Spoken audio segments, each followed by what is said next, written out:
I am here, Dr. Umar Johnson. I will be speaking today right here in Brick City, Newark, New Jersey. Today, Sunday, February 19th, in honor of Black History Month, 2017 Black History Month, I will be speaking at the Greater Abyssinian Baptist Church. Again, Dr. Umar Johnson is speaking in New Jersey today, Sunday, February the 19th, at the Greater Abyssinia Baptist Church, which is located at 88 Lyons Avenue. I repeat, 88 Lyons Avenue. Lyons is spelled Lyons. I repeat, Lyons is spelled Lyons. You can get your tickets online or you can get them at the door. The tickets at the door will be $20. $20 for tickets at the door. Online tickets are a few dollars cheaper, and you can get them up until 1 o'clock at princeofpanafricanism.eventbrite.com. I repeat, princeofpanafricanism.eventbrite.com, or you can simply get your ticket at the door. Children 12 and under and elders 65 and older will be free, as they always are at all Dr. Umar Johnson events. Again, 12 and under and 65 and older will be free. We'll be talking about the school to prison pipeline, the political economy of the Black community, Secretary of Education Betsy DeVos and her voucher program, which is designed to totally eliminate public education. We're going to talk about the genocide against Black people in America, the failures of the Black bourgeoisie. We're going to talk about a lot of issues affecting Black people. So parents, come on out, get this information. Organizers, come on out, get this information. Students, revolutionaries, activists, or just those who are concerned about the destiny of not only Newark, New Jersey, but the destiny of all Black people in America and throughout the world, please come on out. Okay? What I want to talk about on this video is I want to talk about some things that I would do. Some things that I would do if I were president of Black America. Okay? And I do think that at some point we're going to need to get organized enough where we actually have campaigns and candidates to be president of Black America. There needs to be a governing body for how we behave as a people and for our agendas and goals as a people. Because we're the only people in this country that does not have a central governing body that determines what we should be doing as it relates to our best interests as a people. So I'm going to begin. Okay, I'm going to begin. The very first thing that I would do if I was president of Black America is I would require all Black fraternities, all Black sororities, all Black Masonic organizations, all Black professional organizations, all Black community-based organizations, all Black national organizations, whether it's the Urban League, whether it's the NAACP, whether it's the Nation of Islam, whether it's the Kappas or the Alphas or the Zetas or the Sigma Gamma Rhos, whether it's the Stop the Violence movement, whether it's Black doctors, Black psychologists, Black teachers, Black engineers, whenever there is a conference to be held, all Black organizations, all of them, are required to hold their conference at a historically Black college or university. Let me say it again. If you're holding a conference, your fraternity, your sorority, your professional organization, your community organization, the Black pharmacists, the Black social workers, the Black lawyers, if you're going to bring our people together for a specific purpose of improving our situation, we should be making sure that all the money from that conference goes back into the Black community. We have over 100 historically Black colleges in this country that are being threatened with closure, that are being threatened with extinction, because they're not getting the financial support that they need from the Black community. So as president of Black America, Dr. Umar Ifa Tunde will require will require that all black organizations hold your conferences at black colleges. Why?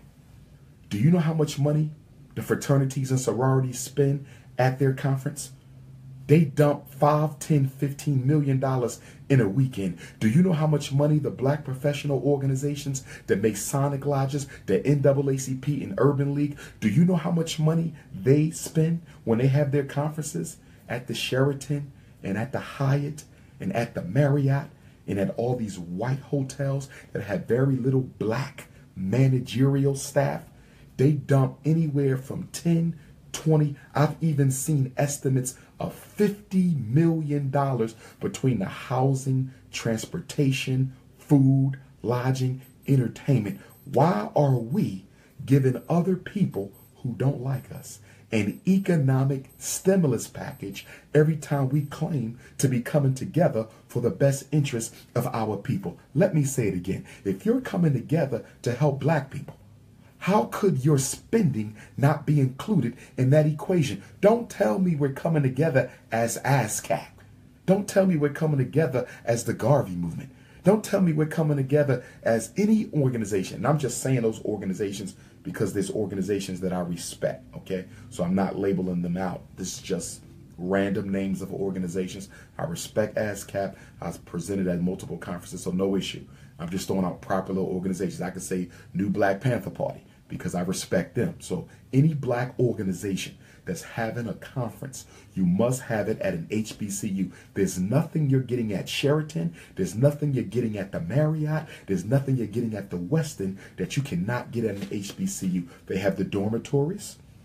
Now, granted, the room ain't going to be beautiful, but it doesn't have to be. The room ain't going to be beautiful, but it doesn't have to be. I remember the first time I went to a conference as a student at Millersville University. The first time. You know where my first conference was? Student Leadership Conference at Cheney University. Student Leadership Conference at Cheney University. And we stayed in the Cheney University dorms, and we were told that we had to bring our own bedding to the dormitory. Guess what? We didn't have no problem with that. So what?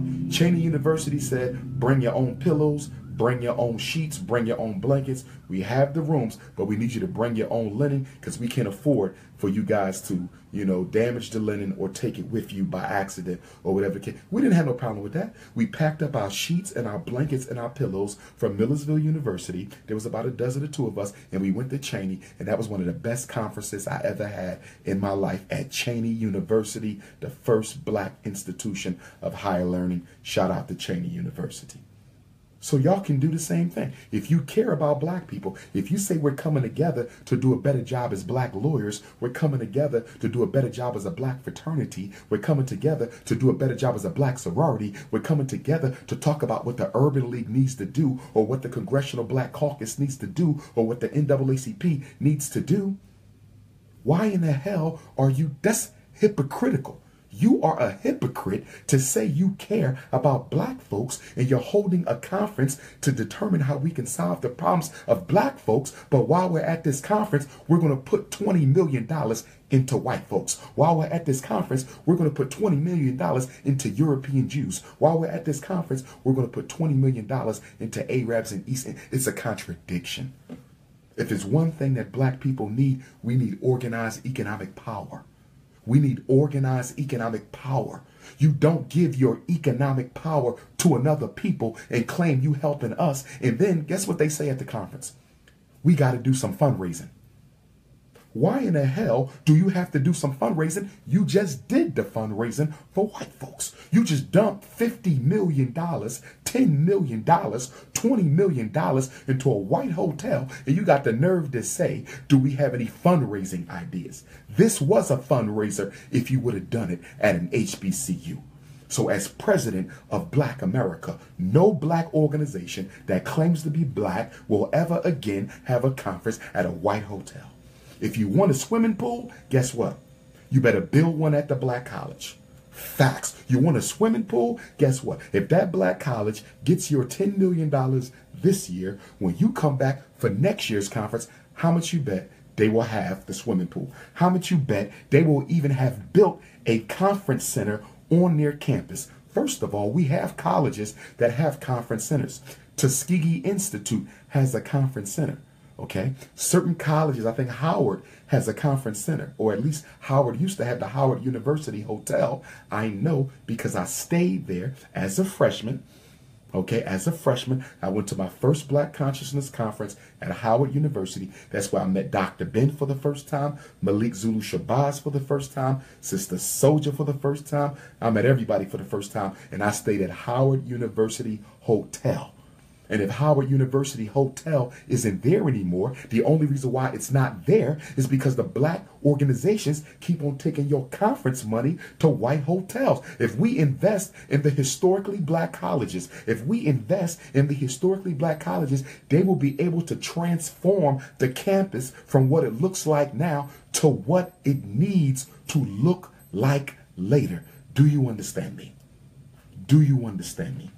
So that's the first thing I'm going to do as president of Black America. Second thing, if you are a scholar or a teacher, scholar, you have a formal PhD. Teacher, you're self-educated. Scholar, you have a formal doctorate degree. Teacher, you're self-educated. No disrespect to the teachers because we need them too. Some of our greatest minds were self-educated, okay? Those are the teachers. I'm a scholar. I have a formal degree. Okay? You are not allowed to give out any lectures for which you charge money. You are not allowed to produce any DVDs for which you charge money. You are not allowed to publish any books for which you charge money.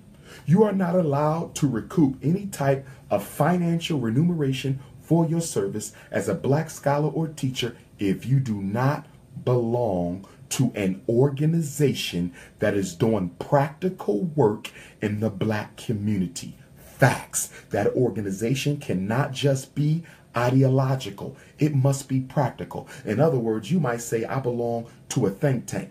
That's not enough. You might say, I belong to an organization that's coming up with different ideas, or we come together and we discuss things. I'm not talking about intellectual masturbation movements. I'm not talking about intellectual masturbation movements. If you are getting money from books, DVDs, lectures, or anything else you're doing, you better be part of an organization that is actually doing some real work, like the National Independent Black Parent Association. And if you are not part of an organization, be you an elder or a youth, you will be branded as an intellectual con artist, and you will never be allowed to give another speech anywhere in Black America. Facts. Facts. Third thing, 3, as president of Black America, I'm going to require that every black child who is currently in special education in these United States, and we have over 2 million, every black child who is currently in special education in the United States, they must be reevaluated.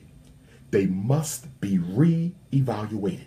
And if we find out upon reevaluation that they were misdiagnosed as retarded, learning disabled, emotionally disturbed, ADHD, conduct disorder, if we find out that they should have never been in special ed, if we find out that the only mistake that was done was against them, and that is having never been taught in the first place, guess what? The principal will be fired.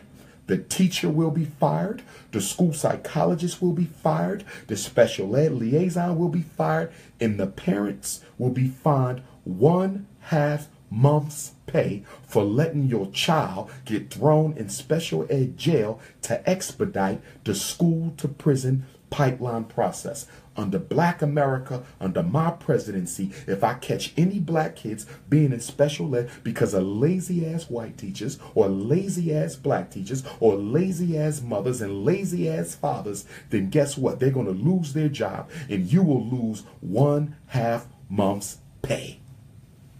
That'll get your attention.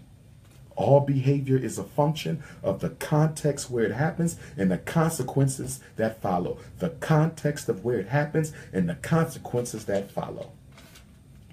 The next executive order that President Ifa Tunde will sign.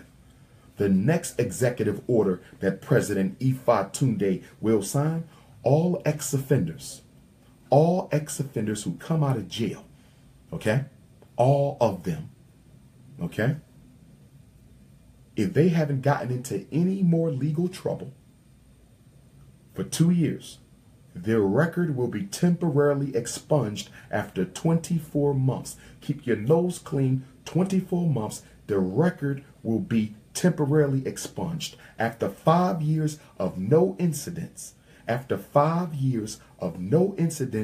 permanent expulsion of prison record facts, because I'm tired of black men and black women being held back from getting a second chance at life in this racist country because of mistakes that they may have made 10, 20, 30 years ago. It is absolutely unacceptable and unjustifiable to continue to punish black folks after they've already paid a debt to a society that they never should have paid. Can somebody answer a question for me?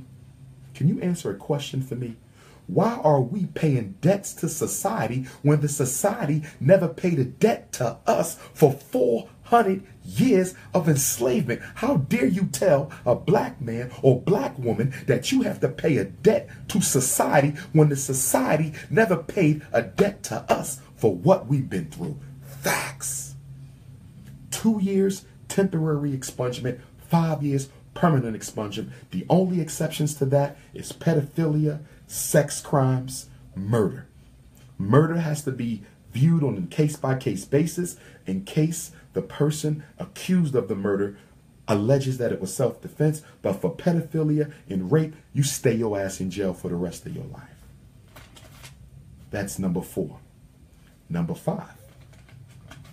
Any black man who is not married must pay and single males tax. There will be a tax for single black males that will be paid until you become a husband. That's right, it will be a tax. I haven't worked out how much you're going to pay for being unmarried, but there will be a singles tax for black males that we have to pay.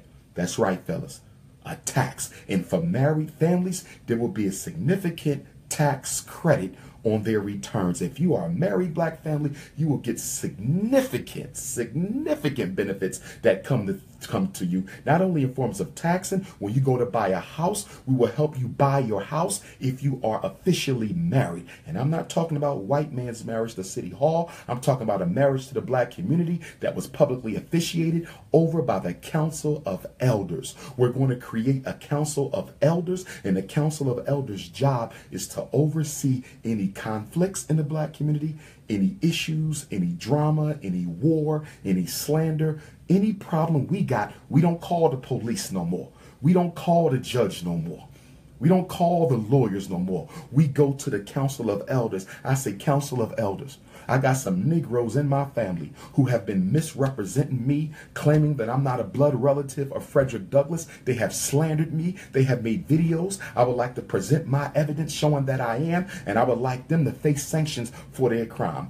Elders, I have people in the black community who have claimed that I've been stealing the money for the Frederick Douglass Marcus Garvey Academy. I want to show you the books for the fundraiser, and I want to show you the official bank statements from the bank so you can see that not a single penny has ever been withdrawn from this account, and I want the Negroes locked up. I got Negroes, elders, who say I don't have a doctorate degree from the Philadelphia College of Osteopathic Medicine. I want to bring my degree, and I want to bring my curriculum vitae, and I want to bring you a printout of my coursework, and I want the Negroes to face consequences. Anything done against black people will be overseen by the Council of Elders, and they will provide the due process, and they will provide the appropriate consequence. Facts. Facts. And then, so single black men will have to pay a tax for being single. There will be credits and other programs for families who are married. Black women, I love you, sisters, but guess what? You have to pay a weave tax. Yes, black women will have to pay a weave tax. Black men will have to pay a singles tax. And why am I charging black women a tax for wearing weave? You know why? Because you are giving Koreans $9 billion a year. You are giving Koreans $9 billion a year. You know what we can do with $9 billion? You know how many hospitals and schools and factories and gas stations and airplanes and land that we can buy and build with $9 billion? I can't stop you from wearing the weave, but you will be given a tax. The police, the black police, the African Guards of Garvey, the AGG, the African Guards of Garvey will roll up on you like the cops, pull out their book and say, "Miss, have you paid your weave tax this year? Have you paid your weave tax this year?" And the longer the weave, the more the tax. 4 inches, that might be $400. 40 inches, that might be $4,000. Black men, why do you have to pay a singles tax? Because too many of us have become serial monogamous, and we got to settle down. The average age at which a black man gets married is getting older and older. And we got to do something about that because we're not laying an adequate foundation for our sons, myself included. I'm guilty, right? But I'm going to handle mine. Trust me, FDMG is coming, right? So fellas, you have to pay that tax because we need you to understand how seriously important it is for you to settle down with your queen, not just to build family, which is extremely important, but also to show the example so more families can be built off of the example that your family sets, my brothers. So there will be a singles tax for black men. There will be a weave tax for black women. Okay. Also, if you're married to somebody outside of the community, you're going to pay a very high tax. The interracial marriage tax will be one of the highest taxes in our community. If you want to run around flaunting white women in front of black children, if you want to run around flaunting white women in front of black children, you're going to pay a very high tax for that. In fact, every time you shop, you're going to have to pay your tax. Okay? So the interracial marriage tax is very, very high. Okay? Also, for black folks who move out of the neighborhood, move into the suburbs, you live in an all-white neighborhood because you want to get it ready from black folks, you will have to pay, okay, a tax for running away from the black community. I mean, let's look at it. Why do black girls not have role models? Why do black boys not have role models where they live? Because it ain't none around. Lil Wayne is a role model because the dentist is not there. Do you understand me? And I'm not picking on Lil Wayne. I'm just throwing some names out there. No disrespect, my brother. Okay? Nicki Minaj is a role model because the female principals don't live in the hood. Nicki Minaj is the role model because the female doctors and lawyers have ran out. The reason why LeBron James is a role model is because the doctors and the psychologists have moved out the neighborhood. If we still lived in the neighborhood, the black celebrities would not be the role models. The professionals would be. Facts. Let me say it again. If we stop running away from our people after we get an education, black celebrities would no longer be the role models. Black professionals would be. That's how it used to be before desegregation. When W.E.B. Du Bois came to Philadelphia to work as a professor while he wrote The Philadelphia Negro, he still had to live in the ghetto. In the 40s and 50s, black professionals had to live in the ghetto because you couldn't live with white folk. So our kids had all the role models they needed to see. A poor black boy could live next door to a rich black man. A poor black boy could live next door to a rich white man. Hold on, y'all. Got her. Princessa Gervais, you've been blocked for talking shit. Let's get back to this, okay? Also, we're going to have a gangster rap tax. A gangster rap tax. If you put out music that disrespects or insults black women, if you put out music that glorifies and glamorizes killing other black men, if you put out music that worships European materialism, if you put out music that glamorizes going to jail, your ass is going to pay a 25% income tax. That's right. This don't even include the regular tax because we're going to have a regular black community development tax. No. Separate, 25% of your album goes back to the black community. You're going to pay for putting out filth. Okay? And then as president of Black America, I'm going to look into outright banning all gangster rap. I'm banning that shit.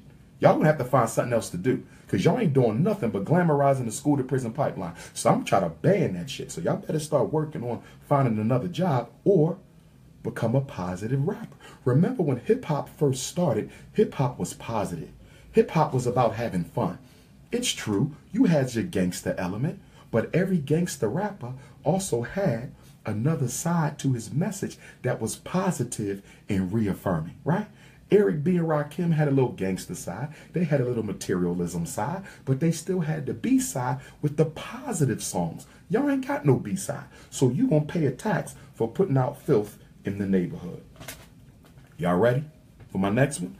As President Ifa Tunde, every high school in the Black community must re-implement all of the 12 major industrial building trade programs, and every child must graduate with a license. They must graduate from high school with a license or certification in the building trade that they had to pursue. You can still have college prep. You can still have business. You can still have nursing. You can have all the college programs, but every child will graduate licensed to go to work the day after graduation. They'll be licensed as a carpenter, licensed as a plumber, licensed as a cosmetologist, licensed as a mason, licensed as a chef, licensed as a computer networker, licensed as a woodworker. They will licensed as a welder. They will be licensed. And if they graduate and they're not licensed, the principal will be put on probation and he or she will be fired if it happens again. Every child graduates not just with a diploma, but they graduate with a license so they can go to work, because we're not going to contribute to another 2 million black folks having master's and doctorate degrees and cannot find work. Every child will graduate with a license or certification. Number 7, because the black community needs a lot of infrastructure, and because we have a $1 trillion economy, everyone will have to pay a redevelopment tax. And guess what the redevelopment tax is for? The redevelopment tax is to make sure that every black community in America has a bank, a hospital, a supermarket, and a school. I'm going to say it again. A bank, a hospital, a supermarket, and a school. I'm going to say it again. A bank for our economic life, a hospital for our physical life, a school for the educational life, and a supermarket to sustain. Hospital, supermarket, bank, and school. You're going to pay a tax that makes sure black folks can get their food from black folks, so they can get their health care from black folks, so they can get their education from black folks, and so they can access wealth to build their businesses from black folks. Okay? Number 8, all black celebrities, if you make $1 million or more a year, if you make $1 million or more a year, celebrity or professional, you will pay a tax that goes directly to building credit unions and banks in the black community. Okay? You will pay a tax that goes directly to building credit unions and banks in the black community. And every year, we will have a National Black Awards program to honor those in our community who have done the job of resurrecting African American people. We're going to give out Best Black Teacher, Best Black Principal, Best Black Doctor, Best Black Architect, Best Black Therapist, Best Mother, Father of the Year, Mother of the Year, Grandmother of the Year, Elder of the Year, Businessman of the Year, Inventor of the Year, Revolutionary of the Year, Organizer of the Year, Activist of the Year. And we're going to honor our people for doing what's right. You don't just ask people to pay a tax. You honor them for helping out. You honor and you show love for those who support the people. Next, number 9, there will be an office of the elderhood. There will be an office of the elderhood. This is an office, okay, the administrator of which I will choose, who will see to it that we have offices for elders in every city to make sure our elders are spending their twilight years in the best possible condition. We're going to have a group of doctors who go in and check up on the elders to make sure their doctor of record is taking care of them, because black elders catch hell when they don't have people looking out for them. So even if an elder doesn't have a living child, even if an elder doesn't have a living relative, we gonna make sure that we take care of our elders. They can pick up the phone and say, I have a complaint. I was yelled at by my doctor today and I didn't appreciate it. We getting on that. Elders say, I got an eviction notice today. I'm 85 years old. They trying to evict me. We taking care of that bill. Elders say, I can't walk out the house, but I need food. Is there anybody I can help? I ain't got no heat. They turn my heat off. We're going to take care of our elders. And we're going to build some elder communities. Elder communities where they can come and teach us that wisdom. While we got black people sitting in old folks' home who got a whole life of knowledge, a whole life of wisdom, a whole life of experience that they can teach. And guess what we're going to do at the elder communities? We're going to bring the young people in. We're going to bring the young people in, and they're going to sit their ass down, and they're going to listen to what it was like to live in the 60s. They're going to listen to what it was like to live in the 50s, because one of the biggest reasons our children are not conscious or conscientious about being loyal to black folk is they don't know the struggle. They don't know the struggle. I do evaluations for a living, family. You'd be surprised the amount of children I ask, who was Martin Luther King? They don't know. Who was Malcolm X? They don't know. Who was Harriet Tubman? They don't even know Frederick Douglass and Harriet Tubman. They don't know about the Freedom Riders. They don't know about the sit-ins. They don't know about the marching and the protests. They don't know about the Black Panthers. They don't know about SNCC and CORE. They don't know Garvey. They don't know Elijah. So we're going to make them come and sit at the feet of the elders and get the wisdom. Number 10. As you know or don't know, African people invented over 50% of the parts of the automobile. We invented the self-lubricating engine. We invented the shocks. We invented the transmission. We invented the automatic transmission and the manual transmission. The rubber comes from Africa. The coltan comes from Africa. Many of the minerals come from Africa. And although we've invented so many of the key parts of the automobile, we do not produce an automobile. Do you know how much money Black America gives Toyota? Do you know how much money y'all give to Mercedes-Benz? Yes. Toyota, Hyundai, Mercedes-Benz, Cadillac, and I don't have to mention the damn Hummer. And by the way, the Hummer and the Cadillac truck were designed by black men. Facts. The Hummer and the Cadillac truck is a black invention. We drive all these automobiles. We spend more money on automobiles as a people than any other group, and we don't sell one. So guess what I'm going to do? I'm going to get all of our engineers together. I'm going to get our black engineers together on a task force. And we're going to pay them because it's going to be their job. They're going to get paid. Everything ain't for free. Okay? I love to do things for free, but I understand everybody don't. So we're going to pay them. And they're going to have to do what? Design an automobile.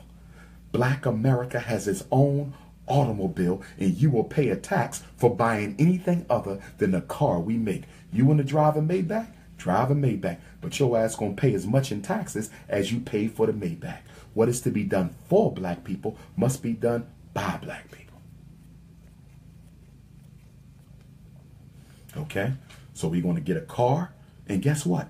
Once we design that car, we're going to have to build factories. And once we open up the factories to make the car, we're talking about jobs. You know how many unemployed black folks going to be able to get a job making a black car that black people going to drive and put money back into the black community. And the car will be a state-owned car. We're going to control the money of that to make sure we can make sure we work, make sure. And guess what else I'm going to do as president of Black America? We haven't had a black college created. I think our oldest, what is our youngest black college? Our youngest black college was created, I think, in the 70s, the 60s and 70s, the youngest black college. So guess what? We're going to put together a task force to give us 12 new black colleges. Why? Because the current black colleges were designed on a model to teach us how to fit in a white reality. And I support black college, don't get me wrong. I'm just saying, historically, they were created so we could participate in the white reality. I want 12 new unapologetically African Fred Douglass Marcus Garvey universities, not for participation, but for power accumulation. These colleges will be based on making entrepreneurs, revolutionary leaders, and international investors for the people. 12 new HBCUs in Black America. That's what we're going to be doing. That's what we're going to be doing. Okay? Also, Delaware, Wilmington, Delaware, I want to give a very, very special apology for my brothers and sisters in Wilmington. I know you were looking forward to seeing me last night, but a personal emergency prevented me from attending. Y'all know I do not cancel lectures unless something is absolutely going on that has to be dealt with. Something occurred and I had to deal with it. It was personal. It's nobody's business. I'm not giving any explanation for it. You just need to know that it was personal. I apologize to all of you who were looking forward to coming, and I want to thank my brothers and sisters from Wilmington, Delaware, who sent me text messages and said, Doc, I was looking at coming, but you do so much for us as a people. Even if you just had to take a day off to take care of yourself, it's fine by us, because it ain't about Delaware. It's about all of us. Okay? Everybody's going to get their refund. If you want, you can come to Newark tonight, the Newark lecture tonight. Your tickets will be honored at the Newark, New Jersey lecture tonight. But if you cannot make it, that's fine. Your ticket will be refunded by Friday. Your ticket will be refunded by Friday. Okay? And guess what, Wilmington? I'm already working on my return. I'm already working on my return visit to Wilmington. I'm going to give a shout out to Sister Freedom, Sister Turquoise, and all the folks down in Wilmington who was helping me put that event together. I want to thank y'all for that. Okay, but the return of Dr. Umar Johnson to the state of Delaware with one of my sheroes, Queen Mother Harriet Tubman, spent so much time. That return is coming. Delaware, you will see me soon. I promise you that. Okay? So now, getting back to the executive orders. Any black business that employs ex-offenders or black youth will be given preferred business status. They will be given certain incentives as well as tax breaks, and they will be differentiated from other black businesses. Why are we doing this? Because I'm getting sick and tired of people saying, I have a black business and I don't get no support. I have a black business, but I don't get no support.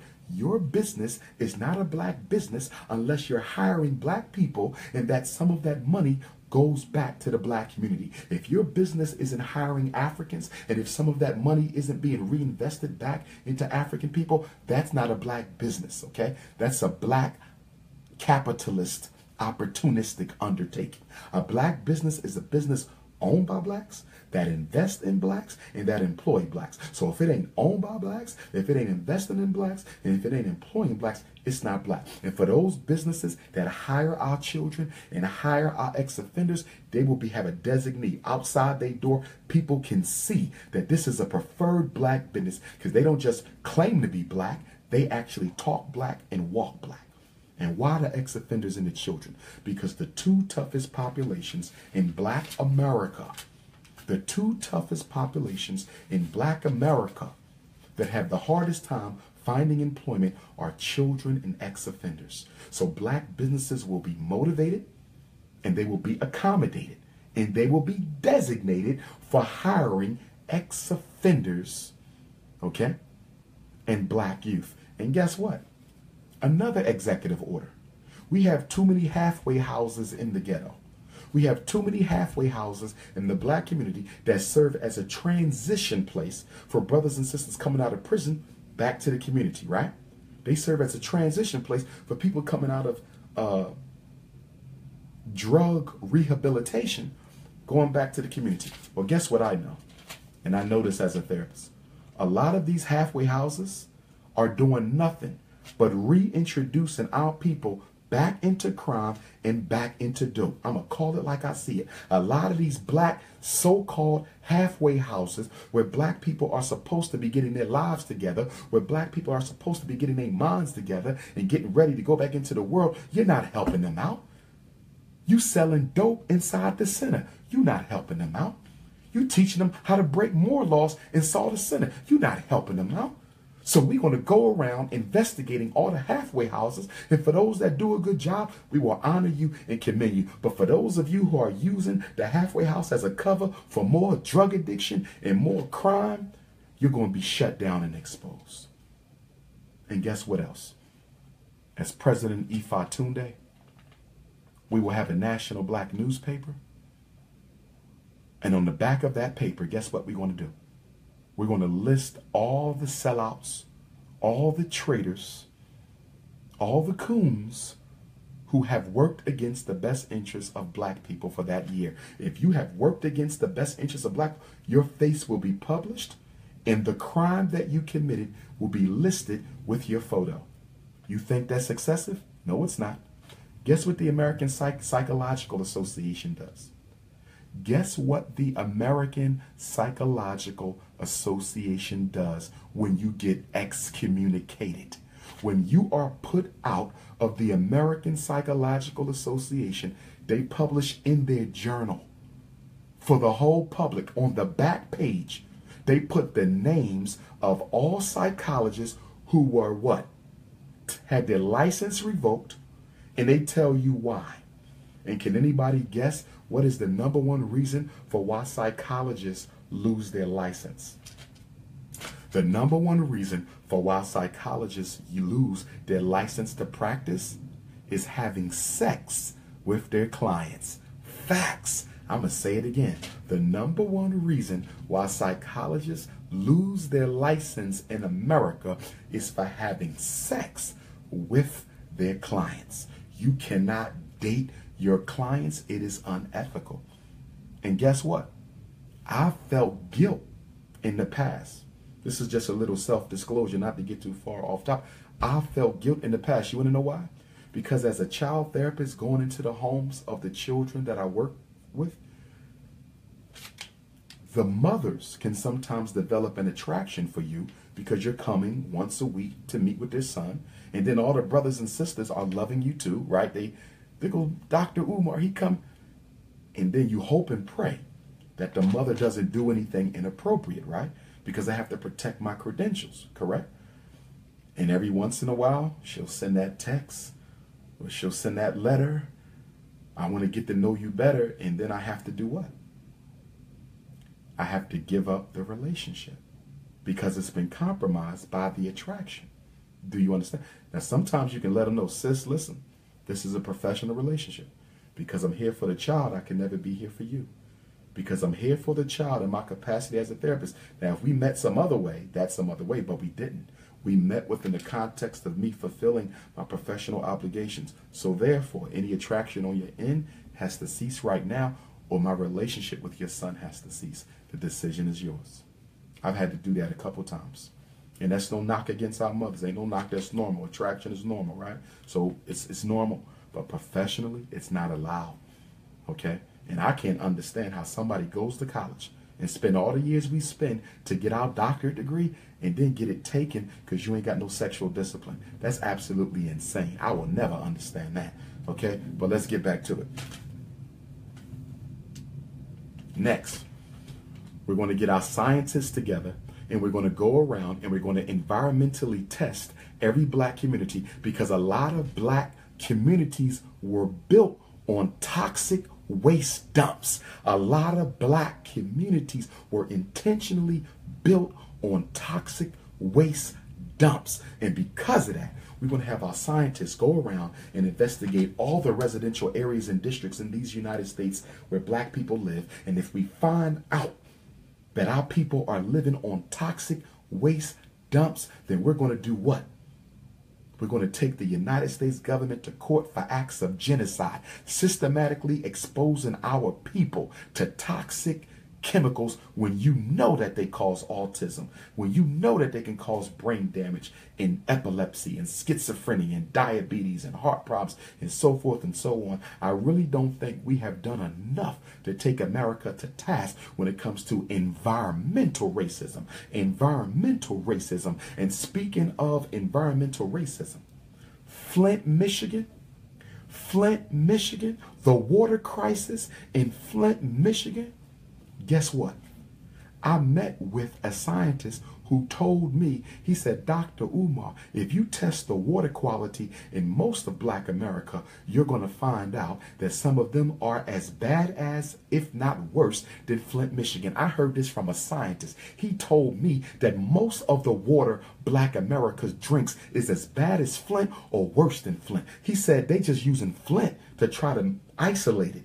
They said this ain't no isolated problem. Test the water in Philadelphia. Test the water in Brooklyn. Test the water in Houston. Test the water in the black ghettos. And you'll see that black people's water ain't coming from the same place that white people water coming from, even in the same city. I'm going to say it again. He said black people water ain't coming from the same places that white people water come from, even within the same city. Even within the same city. And I agree with you, Brother Marcus. We need to implement these executive orders, whether we have a government or not. Yes, I agree with you, brother. I'm just putting it within the context as if I were president of Black America, and I don't have to be. It could be somebody else. So let me put that out there for the Dusty Hoteppers who want to say we running on some ego chase. Okay? Now, as president of Black America, I'm going to bring all the reparations contingencies under one roof. All the reparations organizations in Cobra, all of the different factions, one roof. And then I'm going to meet as president of this black nation, the American African nation. I'm going to meet with the reparations movement in the Caribbean. I'm going to meet with the reparations movement in Canada, because they had slavery in Canada too. I'm going to meet with the reparations movement on the continent, and we're going to unify the reparations movement under one banner. We're going to unify the reparations movement under one banner. Here's what I don't understand. When we talk about the reparations movement, why have I seen the cost calculated? Why have we not seen? And I apologize if this has been done and it just passed me, because I follow the reparations movement very closely because it's something near and dear to me. I've spoken at conferences as well. Why have I not seen the psychological cost of reparations calculated? What about the psychological cost of reparations? I understand the unpaid labor for 243 years in America, the unpaid labor for hundreds of years in Brazil, the unpaid labor in Cuba and Puerto Rico, the unpaid labor in Jamaica. They owe us for the unpaid labor. But I'm going to add something to that. Not only do they owe us for the unpaid labor, they will also owe us for cost of living increases every year from the day slavery started until the day it ended. Did y'all hear that? Because if you go to them and say you owe us for the unpaid labor, 243 years in America, right? They'll say, okay, let's go look and see what minimum wage was in 1619. Let's go look and see what minimum wage was in 1700. Let's go look and see what minimum, It's not going to be based on what the wage was then. It's going to be based on a comparison to what it would be today. You have to pay for cost of living increases for those 243 years. And then we're going to hit them with the psychological. Do you realize that most of what we suffer from, we don't suffer from the unpaid labor?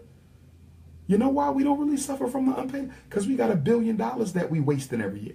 The unpaid labor is important. We need it. Don't get me wrong. We need it to jumpstart all the programs that I'm going to implement as your president. We need it. But guess what? That ain't the biggest problem we got, not having that money. You just spent $9 million on perm, $4 billion on alcohol, $2 billion on sneaks, $600 million on McDonald's. Black America spent in 2016. So it ain't the money. It's the psychological damage. Why can't you use your money to help yourself? Why can't you use your money to help yourself? Why can't black men marry black women? Why can't community organizations work together? Why is there always fighting and bickering in the conscious community? Why do we still have a white Jesus in nearly every church and home in the black community? Not because of the unpaid labor of slavery, but because of the psychological conditioning of slavery. Facts. Facts. The psychological aftershock of slavery is 50 times more relevant than the money you didn't get. You driving a Mercedes-Benz, you got a Louis bag, you got fresh Timberlands every week, you taking vacations every year, you at the club every night. It ain't the money you hurting for. It's the psychological damage. It's the damage that we need the reparations. And guess what else on this reparations tip? Not only are we going to put together the psychological costs, and I'm going to get my good friend Dr. Kevin Washington, the president of the Association of Black Psychologists. He's going to lead the task force on the psychological costs. But then also we're going to take a look at the list of demands on the reparations front. What are we asking for? What are we asking? Because I don't want to see money. I'm going to say it again. I don't want to see money. I'm going to say it again. I don't want to see money. Why doesn't Dr. Umar Johnson want to see money listed on the reparations request list? Excuse me, demand. Because wait, you know why I don't want to see money? Because America's money was taken off the gold standard years ago. It is absolutely worthless. It is only a promissory note. It ain't worth nothing. So why would you let them give you an empty promise to pay for a centuries-old trauma that has brought them so much promise? Did you hear that? Why would you let them pay you with an empty promise for what your ancestors have given them that has bringing them so much promise? I don't want no money. Why you don't want no money, Dr. Johnson? Because money runs out. Money runs out. Money runs out. Money runs out. Here's my question. Can the benefit to America of the enslavement of African people, can it ever run out? I'm going to say it again. Can the benefit of the enslavement of our ancestors, can it ever run out? America's greatness is built on the enslavement of African people. As long as America exists, its benefit from slavery exists. And if that can't run out, you're not going to pay me with something that can. Facts. If your benefit from my ancestors' suffering can never exhaust itself, neither can what you use to pay for it. Facts.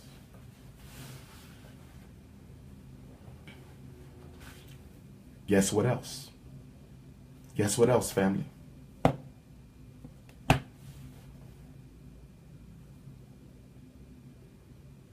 We're going to investigate why the Arab states,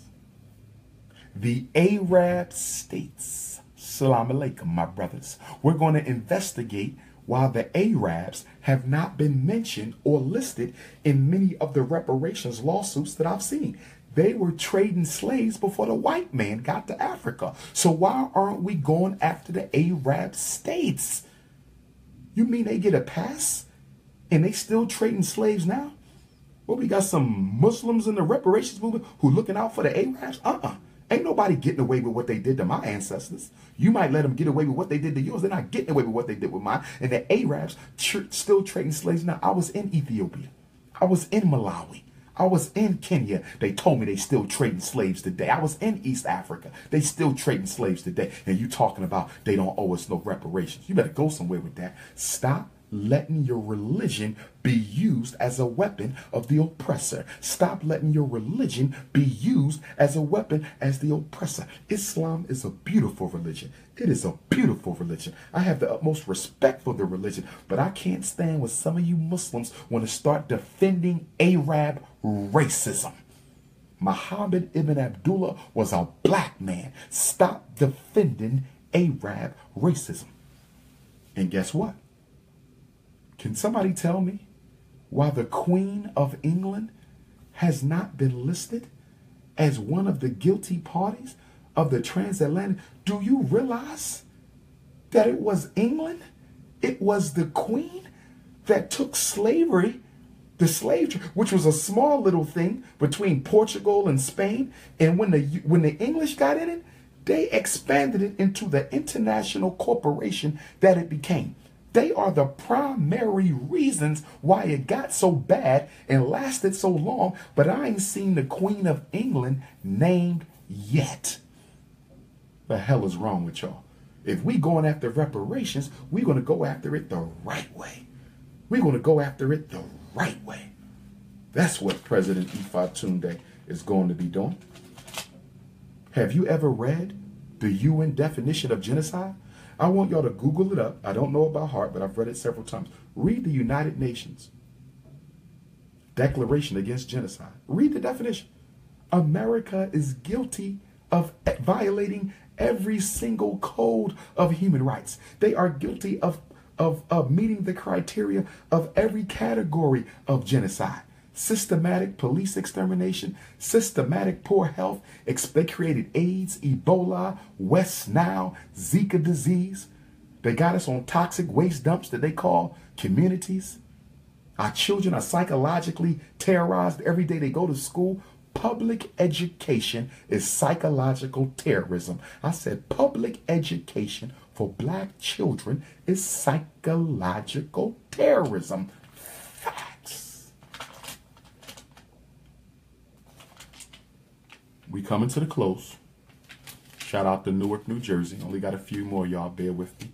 I'll be speaking in Newark today. Looking forward to it. My first time speaking in Newark in about a year. I think it's been a year. So Newark, come on out. Elders and children, you're free. Come on out. Everyone else, 20 at the door. Get your tickets online. We will be at the Greater Abyssinian Baptist Church today in Newark, Brick City. Rest in peace, Whitney Houston. Greater Abyssinian Baptist Church today in Newark, New Jersey.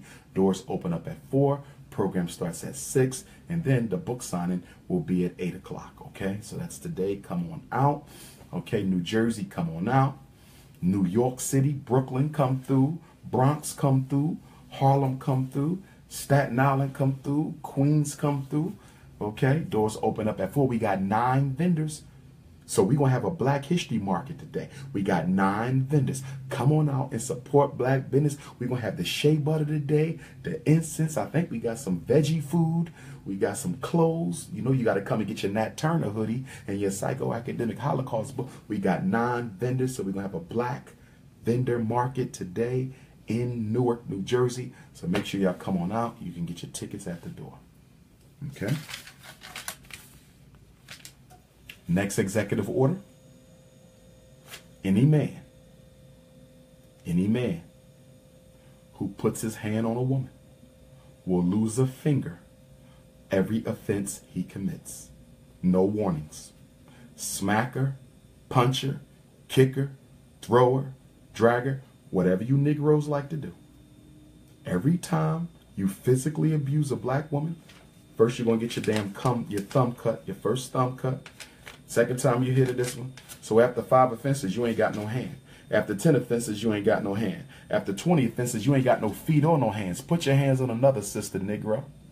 And we will be putting together a ski mask club. We will be, I know the CIA is watching. They watch everything. We will be putting together a ski mask club to patrol the black community. That's right, to keep everybody in order. A secret military, which will answer to me directly as Commander-in-Chief. For people who acting like they don't want to do what they need to do, you will catch a physical consequence. Ashe. Brothers, Keep your hands to yourself. We're also going to create some very nice homes where our women can go when they are being victimized by domestic abuse. Too many mothers be struggling with that domestic abuse. They ain't got nowhere to go. Family won't take them in. Friends won't take them in. So we're definitely going to have a whole bunch of protective, confidential domestic abuse shelters for black women all around the world. Okay. Morgan State University, the Prince of Pan-Africanism, will be speaking at Morgan State University, a historically black college in Baltimore. I will be at Morgan State on Wednesday. If you're in the DMV area, you can come and see Dr. Umar Johnson live at Morgan State University this coming Wednesday. That's 3 more days. I will be at Morgan State University, the student ballroom. Doors open up at 6, program at 7. It is free. It is free and open to the African community. Get there early to get a good seat. Morgan State University, the Prince of Pan-Africanism, will be speaking on the economics of revolution. My first time on campus at Morgan State this coming Wednesday, February the 22nd.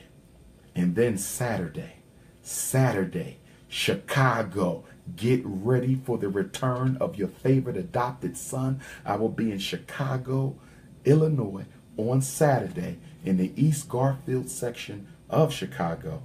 And let me give y'all that info because I got so much in my mind I can't remember everything by heart.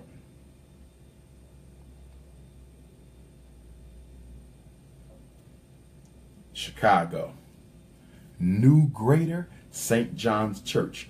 We will be in Chicago Saturday, February 25th. That's this Saturday coming at the New Greater St. John Church, 3101 West Warren Boulevard. 3101 West Warren Boulevard.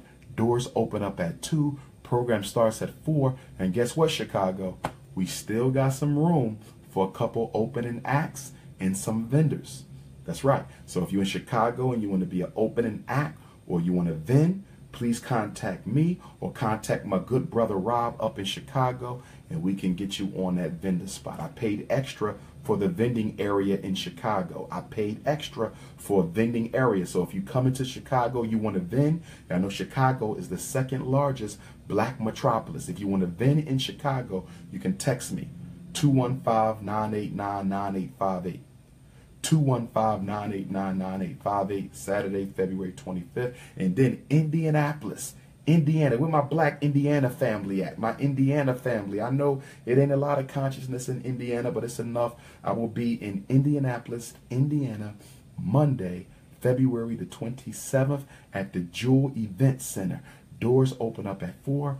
Program from 6 to 9. If you want to vend at the Jewel Event Center, or if you like to be an opening act at the Jewel Event Center, you can text Dr. Umar, 215-989-9858. Chicago or Indianapolis, vending or opening acts, you can get directly with me, okay? Can't wait to get back to Indianapolis. It's been 2 years. Chicago has been since August, about 8 months. Newark has been a year. And then we're going to end Black History Month, February 28th, Mount Vernon, New York. Mount Vernon, New York. Rest in peace to Heavy D. Puff Daddy come from Mount Vernon too originally, I believe. So this will be my first time speaking in Mount Vernon in about 4 or 5 years. And it will be for the Black Poetry Slam. You want to come and get some conscious spoken word? Come to Mount Vernon on the 28th of February. Conscious spoken word? Come to Mount Vernon on the 28th of February and watch how young people do their thing. And then I'm going to close it out with a powerful, powerful end of Black History Month, Prince of Pan-Africanism, what do we do now message, okay? And then guess what? I'm back in Jersey. I'm back in Jersey. March the 1st at the Brownstone, okay, for the Fred Jordan Memorial Scholarship. The Fred Jordan Memorial Scholarship that's put on by the Jordan family. Shout out to Montrese and Natalie and Queen Mother, okay? Eastside High School. Shout out to Eastside High School, Patterson, New Jersey stand up. So I'll be at the Brownstone for the Fred Jordan Scholarship on March the 1st. So let's finish up on these. Next executive order, and this is very serious. This is very serious. And this will only happen if it's proven. This will only happen if it's proven. It must absolutely be proven. If it's not absolutely proven, they will get prison. Okay? But only if it's absolutely proven, they will be castrated. Molest a child, you lose your reproductive organs. Molest a child, you lose your reproductive organs. Molest a child, and you will lose your reproductive organs. You hear me? Molest a child, you will get your penis cut. Molest a child, ladies, you will lose your you know what. I'm not playing. Too many black kids are being victimized, sex abuse, pedophilia. I'm tired of it. And I can't believe that this country is even trying to legalize pedophilia. I cannot believe that this country is even trying to legalize pedophilia. That is sick. Did y'all hear about Sandusky? Sandusky's son is guilty of committing almost as many child sex crimes as his dad. And in most cases, did you know that there was black kids? They were black children. Black children. They didn't belong there. They belonged at the Black College in Consciousness tour coming up June 28th to July 12th. They were molesting black children. So I'm going to sign an executive order. Molest the child, you lose your reproductive. Cut. It's gone. Next executive order.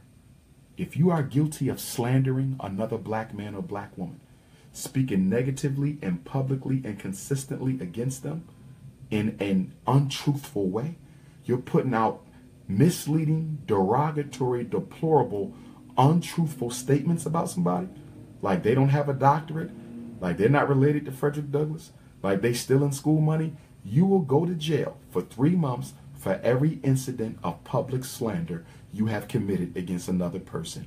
Facts.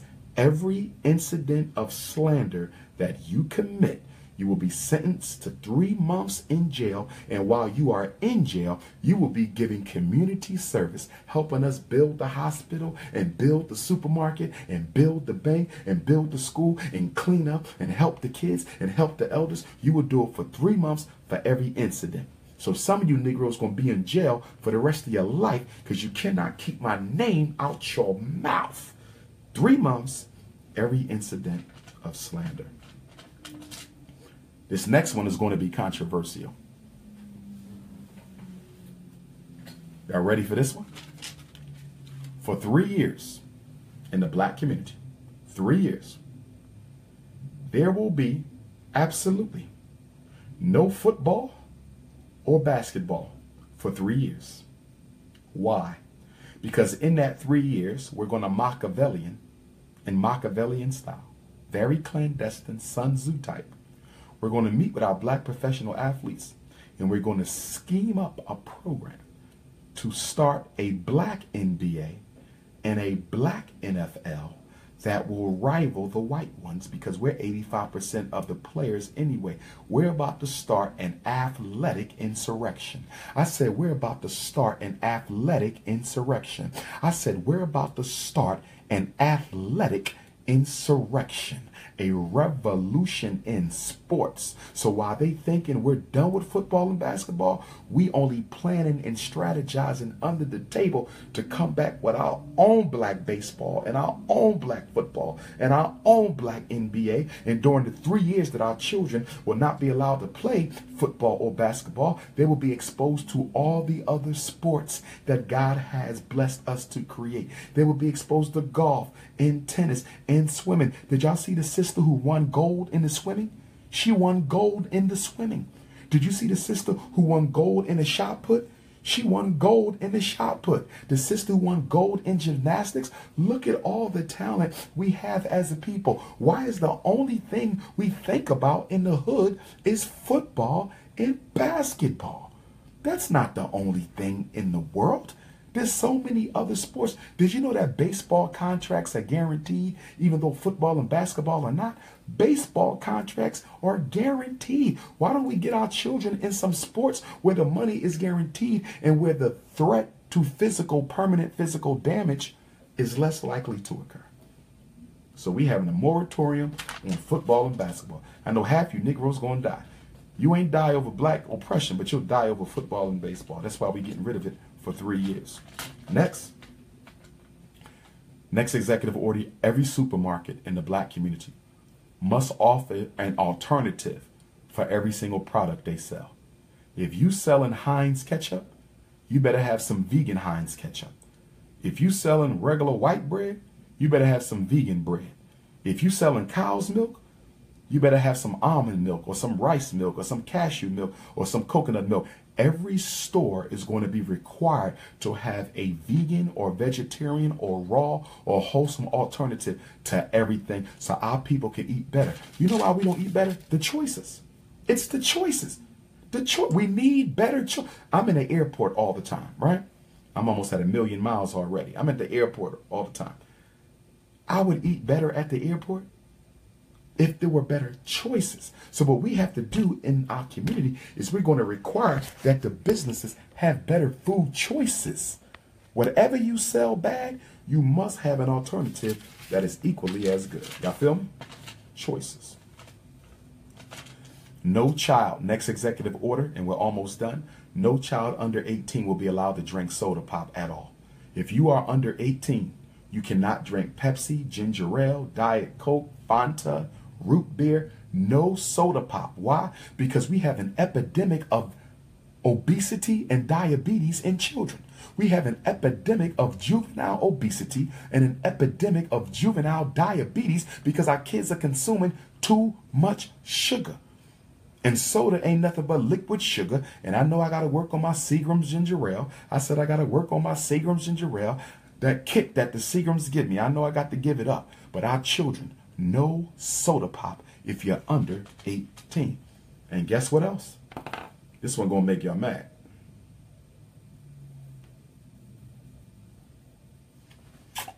You cannot smoke or drink until you are 25 years old. You cannot smoke or drink until you are 25 years old. Why do you want to stop people from smoking and drinking until they're 25? So they don't destroy their life before they even have one. So they don't destroy their life before they even have one. I don't want to see 2-year-olds strung out on, 20-year-olds strung out on Newports and 18-year-olds strung out on Marlboros. I don't want to see 24-year-olds. I knew people in college who flunked out of college because they was alcoholic.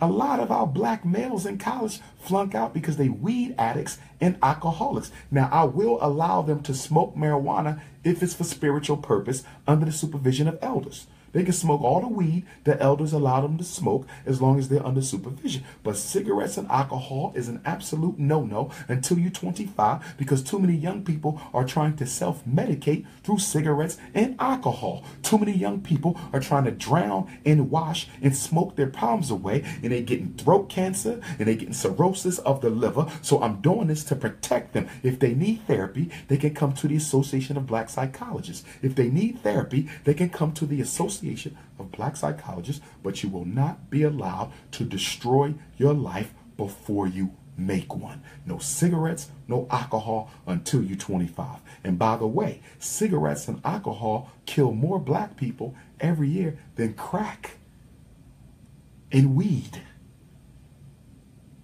So the executive order I'm assigned, not until you're 25. I need you to make your life before you start taking away from your life. We got 3 left. Every child in the black community must learn at least 2 African languages. Every child in the black community must learn at least 2 African languages. Every child in the black community must learn at least 2 African languages. Why? Because I hate when I go to Africa that I cannot speak the tongue of my brothers and sisters. And it's psychologically traumatizing because it only reminds me of how much a white man I am. It only reminds me of how much a white man I am. So every child in the community will have to speak 2 African languages fluently. They will learn them for free. They will learn them in the community. And we will bring African brothers and sisters to America to teach African tongue to black children, because I'm getting sick and tired of these so-called conscious schools teaching our kids European tongues and everybody else tongues and not teaching them no African tongues. At FDMG, they might learn some Spanish, but they're going to have to learn some Swahili, some Igbo, some Yoruba. They're going to have to learn some Zulu, some Tweet. They're going to have to learn something other than their slave master's language. Social network. No social network until you're 18 years old. 11, 12, and 13-year-olds cannot have Facebook. They cannot have Instagram. They cannot have Snapchat, because all they doing is wasting time that should be spent on academics. This is why they don't graduate. They don't graduate because they're not passing the test. They're not passing the test because they're not studying. And the reason they're not studying is because their mother and father keep on giving them video games. I said their mother and father keep on giving them video games and laptops and cell phones and HD TVs. And now with the HD TVs, you could get on the internet on the TV. So everywhere you go, you got access to the internet. You go to the airport, they got little internet things just for free. You could get on the internet. How you going to develop your mind when you're always burning it out? So no social network until you're 18 years old. I want to see a high school diploma before you start Facebook. I want to see a high school diploma before you start your Instagram. I want to see a high school diploma before you start your Snapchat. I got 2 more and then we done. All right? Any black person who is caught with a picture of white Jesus, any black person who is caught with a picture of white Jesus in your home, in your car, in your Bible, on your person, in your church, you will be sentenced to 30 days in jail, during which time you will get African Reconstruction Psychotherapy, African Reconstruction Psychotherapy, so you can learn how to worship a God that looks like you. 30 days in jail, community service, African Reconstruction Psychotherapy, since you're still in love with a white Jesus. The white Jesus will be outlawed. We will burn him, destroy him, get rid of him. Your God should look like you. We respect white people's right to have a white Jesus. We respect white people's right to have a white Jesus, but we will not respect your right to have one because you're black. And not only are you black, Jesus originally was in your color. Jesus was born in a cave in Ethiopia until they changed it at the Council of Nicaea in 325 AD. Okay, before that, everybody knew that he was blue, black, purple. He had a nappy head. The oldest picture of Jesus that exists today shows him in his pristine blackness with his black hair, and all 12 disciples are black. You don't get that Jesus in that Last Supper until 1482. Leonardo da Vinci painted that painting at the same time that they was planning on coming to the Western world to take it over. And the greatest weapon they still use is the white Jesus. Every black woman wants her hair to look like white Jesus. Black women spending $9 billion a year so your hair can flow like white Jesus. Y'all ready for the last one? Last executive order by President Ifa Tunde of Black America will be all black churches that make at least $100,000. If you bring in $100,000 into your church a year, if you bring $100,000 into your church a year, you must provide a job. One African must be employed by the church for every $100,000 you take in a year. So if your church makes $1 million a year, 10 black people must work. If your church got $2 million a year, 20 black people must work. But the black church is taking too much money from black people and it's not giving us nothing in return. I said the black church is taking too much money from black people and it's not giving us anything in return. We give the black church $14 million every Sunday. We put about $14 million every Sunday into the black church. And what do we got? We ain't got no schools, no hospitals, no jobs, no banks, no gas stations, no infrastructure, no import export, no distribution, no what good? People don't need money. You don't have to pay to get ready to die. I don't want no church that's getting me ready to die. I want a church that's getting me ready to live. Stop investing in black people's death. That's what the government does. That's what the prisons do. That's what the cops do. That's what the schools do. We don't need the black church investing in death. Death don't need your help. Death shows up by itself. If you're not putting people to work, we're shutting you down. For every $100,000, you must employ one black person at a livable wage job. Facts.